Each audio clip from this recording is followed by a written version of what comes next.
ETF index mutual funds నేర్చుకుని stock మార్కెట్లో రాణించాలనుకుంటున్నారా? వెంటనే ఈ నెంబర్కి కాల్ చేయండి.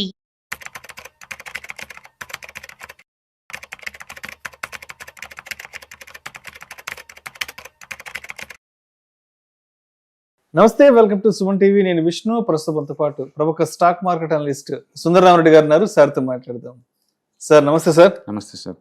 సుందరరామరెడ్డి గారు, ఇప్పుడు బంగారం గురించి మాట్లాడుకోగానే చాలా మంది దుబాయ్లో బంగారం రేటు తక్కువ, దుబాయ్లో బంగారం రేటు తక్కువ, ఎవరైనా తెలిసిన వాళ్ళు వెళ్తుంటే వాళ్ళకి డబ్బులు ఇచ్చి ఎంతో కొంత బంగారం తెప్పించుకుందాం అని చాలా మంది అనుకుంటుంటాం. మనం తెలిసిన వాళ్ళు అక్కడి నుంచి ఎవరైనా వచ్చినా చెప్తుంటారు, అరే దుబాయ్లో చాలా తక్కువరా, అంత తెచ్చుకోవచ్చు ఇంత తెచ్చుకోవచ్చు అని చెప్తుంటారు కదా.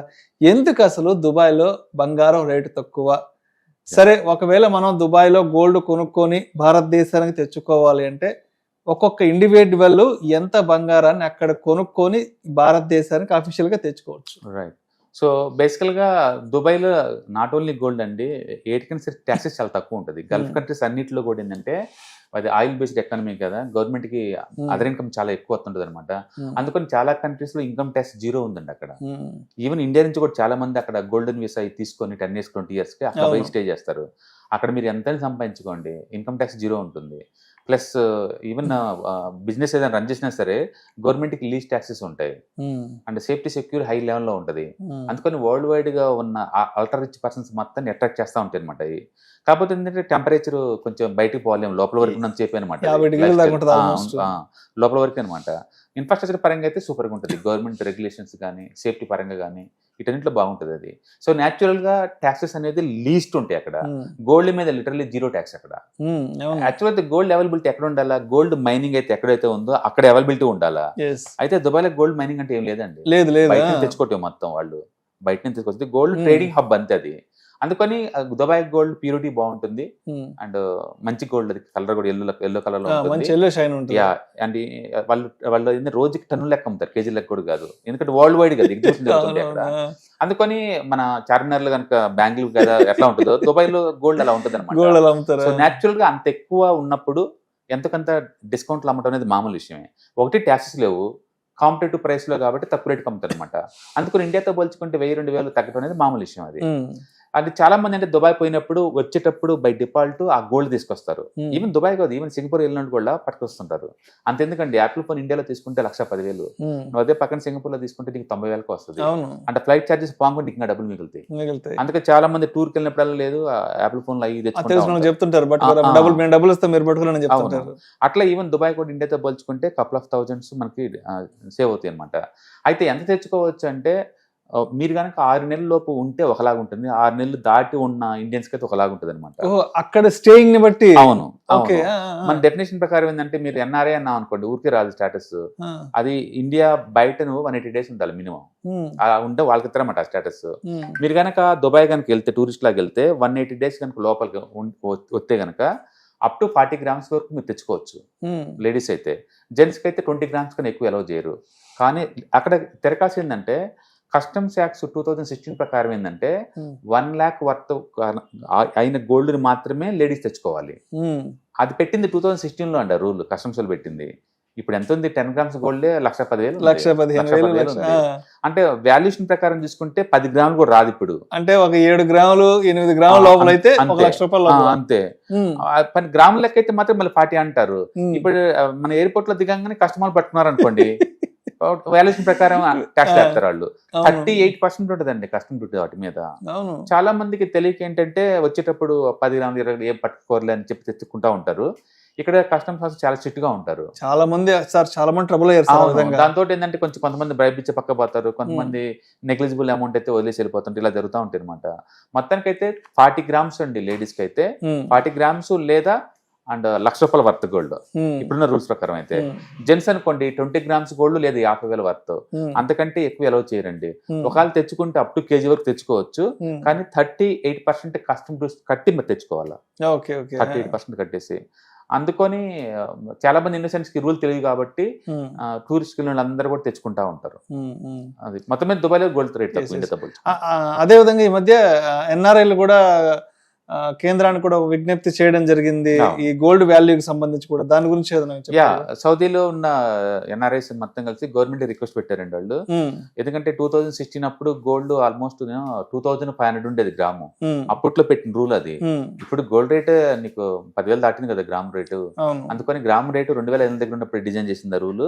ఆ రూల్స్ కొంచెం అప్డేట్ చేయమని చెప్పేసి మొన్న సీతారామన్ కూడా ఒక మెమోరాండం పెట్టారు వాళ్ళు, ఓకే. ఎన్ఆర్ఐస్ కలిపి.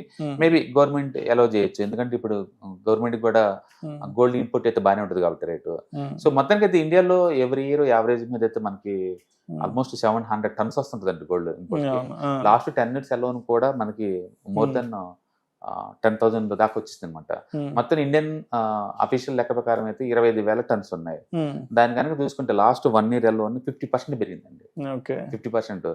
ఎంటైర్ స్టాక్ మార్కెట్ మొత్తం కలిపి 450 లక్షల కోట్లు ఎంటైర్ స్టాక్ మార్కెట్. ఇండియాలో ఉన్న జస్ట్ గోల్డ్ వాల్యుయేషన్ ఒకటే 350 లక్షల కోట్లు అండి. కాకపోతే ఎవరి పబ్లిక్ వాటిని నోటీస్ చేయట్లేదు, పట్టించుకోవట్లేదు, అది ఆస్తి అనుకోవట్లేదు. ఎందుకంటే మన కల్చర్ లో వాటిని ఉంచుకోవటం అనేది మన పార్ట్ కాబట్టి వాళ్ళు దాన్ని సీరియస్ గా తీసుకోవట్లేదు. కానీ ఇండియన్స్ చాలా ఆల్టర్ రిచ్ అండి. ఇండియన్స్ అందరూ చాలా ఆల్టర్ రిచ్. ఒకప్పుడు లక్షాధికారి అంటే లక్ష ఉంటే లక్షాధికారి అనేవాళ్ళు.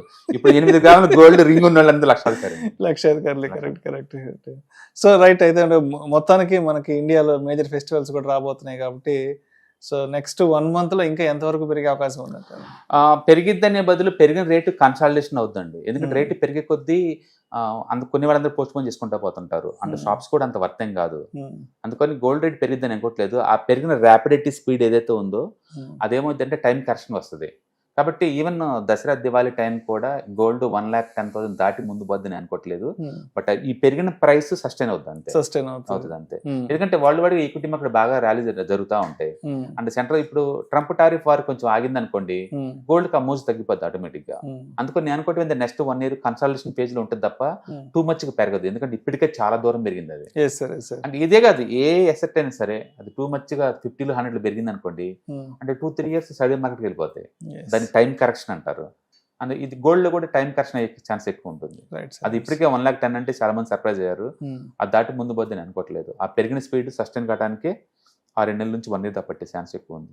కాబట్టి ఎంత ఫెస్టివల్ సీజన్ అయినా సరే అది సెంట్రల్ బ్యాంక్స్ కొనటం వల్ల వచ్చిన హ్యూజ్ డిమాండ్ కాబట్టి, and market already gold all time హైలో ఉంది కాబట్టి మేబీ వాళ్ళు ఒక 5% 10% డ్రాప్ అయితే మళ్ళీ సెంట్రల్ బ్యాంక్స్ కొనడానికి బిన్ చేయొచ్చు మేబీ. లేదా ఈ ట్రంప్ టారిఫ్ వారు ఇంకా అగ్రెసివ్ కనుక అయితే అప్పుడు పెరిగే ఛాన్స్ ఉంది. ఇప్పుడు చైనా వాళ్ళతో అమెరికా వాళ్ళు అగ్రిమెంట్ జరుగుతుంది. వాళ్ళతో కూడా వాళ్ళు tick talk America division America వాళ్ళకి అమ్మేస్తున్నారు. అరాకిలో అందుకని చైనాతో ఉన్న ఇష్యూ కూడా రిజాల్వ్ అవుతుంది. ఇండియాలో టారిఫ్ వార్ కూడా రిజాల్వ్ అవుతుంది. కాబట్టి ఈ ఇష్యూ పెద్ద ముందు పోదు ఇంకా. అందుకని నేను అనుకోవటం ఏంటంటే వరల్డ్ వైడ్ గా స్టెబిలిటీ వచ్చే ఛాన్స్ ఎక్కువ. స్టెబిలిటీ కనుక వస్తే కనుక సెంట్రల్ బ్యాంక్స్ కూడా గోల్డ్ కొనడం తగ్గొచ్చు. అంటే పెరిగిన రేట్ ఆల్రెడీ సస్టైన్ కావడానికి ఎక్కువ టైం పట్టింది కాబట్టి టైం కరెక్షన్ వచ్చే ఛాన్స్ ఉంది. అండ్ ఆటోమేటిక్ గా మార్కెట్స్ కూడా బాగా పాజిటివ్ బుల్ ర్యాలీలో వెళ్తాయి కాబట్టి కొంత గోల్డ్ ఆపేసి మళ్ళీ ఈక్విటీలోకి వస్తారు. Right sir. Thank you so much. October 12వ తారీఖు మీకు దగ్గరలోని సిటీకి వస్తున్నాం. వైజాగ్, తిరుపతి అండ్ నెల్లూరు ఈ 3 cities లో ప్లాన్ చేస్తున్నాం. సో మీరు ఎవరైనా సరే స్టాక్ మార్కెట్ మీద passive income as well as active income కనుక ETFs, index funds and mutual funds ద్వారా ఎర్న్ చేద్దాం అనుకుంటే ఇది మంచి అవకాశం. సో మీరు ఎవరైనా సరే మీ దగ్గరలో సిటీస్ వాళ్ళు కనుకుంటే కనుక కింద స్క్రోల్ అవుతున్న నెంబర్పై పింక్ చేసుకొని మీరు సీటు రిజర్వ్ చేసుకోండి. సో ఇంతకుముందుతో పోల్చుకుంటే ఏంటి, ఇంతకుముందు మనం ఓన్లీ ఆన్లైన్లో తీసుకునే వాళ్ళం. ఇప్పుడు దాంతో పోల్చుకుంటే ఇది క్లాస్ రూమ్ ఎన్విరాన్మెంట్లో అనమాట. సో 1-to-1 ఇంటరాక్షన్ ఉంటుంది కాబట్టి మోర్ ఎఫెక్టివ్గా ఉంటుంది. కాబట్టి ఎవరికైనా ఇంట్రెస్ట్ ఉంటే ఈ 3 అసెట్ క్లాసులు నేర్చుకుందామని కింద స్క్రోల్ అవుతున్న నెంబర్పై పింక్ చేయండి. Thank you.